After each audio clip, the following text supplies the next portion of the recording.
Hello. Oh, that didn't work very well. But hello, everyone. Happy Thursday. So I want to jump in really quickly and chat with you guys a little bit more about the topic of awareness, which we dug into a little bit last week. So if you're brand new to this page, you don't already know who I am. My name is Lindsay Umlaw. I'm a holistic nutritionist, lady boss, mama, yoga teacher, and the founder of the Loving Myself Loudly movement. So my sole goal, that's my cat in the background screaming for no apparent reason, but you know, my sole goal in life is to help you dive deeper into a relationship with your amazing self and help you show up brightly, boldly, and beautifully just as you are.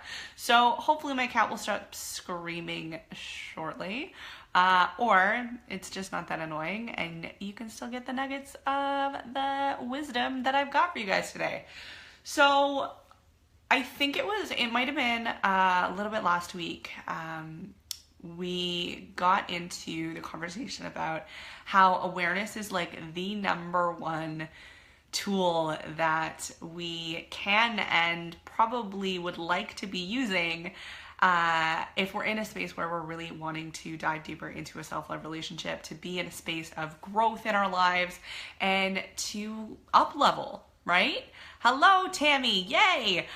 So we touched a little bit on awareness last week, but what I wanted to do today specifically, I actually already jumped into the Loving Myself Loudly Facebook group and did a little bit on this morning, but it's such an important message that I wanted to jump on and share with you guys as well, for any of you that are not already in the group. And if you're not, I highly recommend that you get your buns in there, because lots of good, amazing, awesome, self-love specific content is going on in there every single day.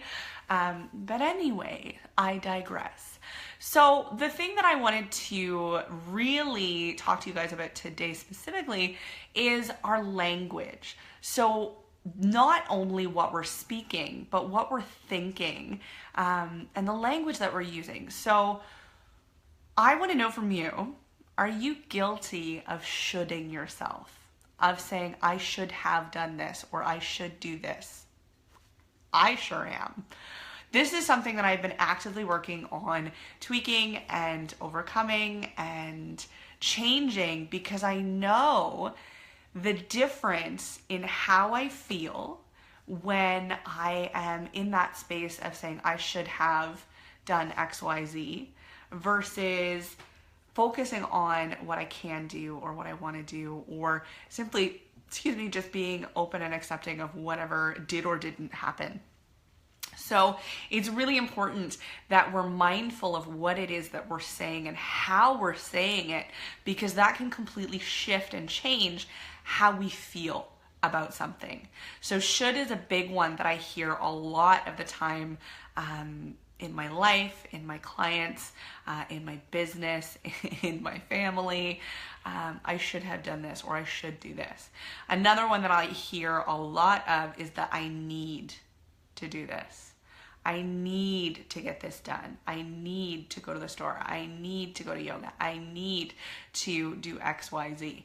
And when we're living in the space of using words like should or need or I have to, there's so much more weight and responsibility on those words, which we're then placing on the actions of how we feel about this individual situation or goal that ultimately we would like to accomplish, that it adds this weight, which a lot of the times will have us avoiding the situation because it feels so much more like work. So I want to know if you can relate to that. So this is something that I've been very mindful of working into my own life and actively getting into the space.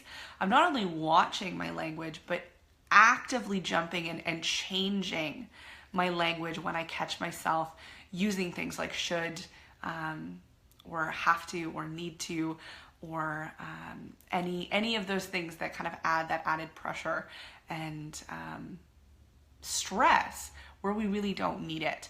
So for example, this morning I woke up, and I say woke up, but I didn't really sleep very much last night. Hello, thank you, full moon. I woke up And I started to go into that, oh, I really should go to yoga. I have to go to yoga. And I was using these words and I was thinking about this and I immediately stopped myself. I was like, that doesn't feel good. I don't want to go if it's a chore, if it feels like a chore.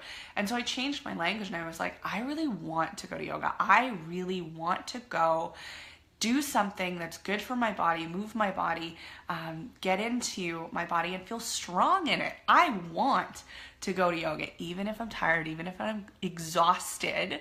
When I shift my words from need or should into want, I'm focusing and choosing to look at all of the things that I'm excited about for this particular task. And you can also do this with chores that you have to do around the house, things that you've got to accomplish for your 9 to 5, things that you do on a regular basis around the house for your kids if you've got little ones, or dishes, etc., whatever the case may be. Instead of saying, I have to do this, you can say, I get to do this. I get to. It is a privilege that I am able to do because I have food on the table and I have dishes that need to be cleaned because we're well fed and there's so much abundance in that sense.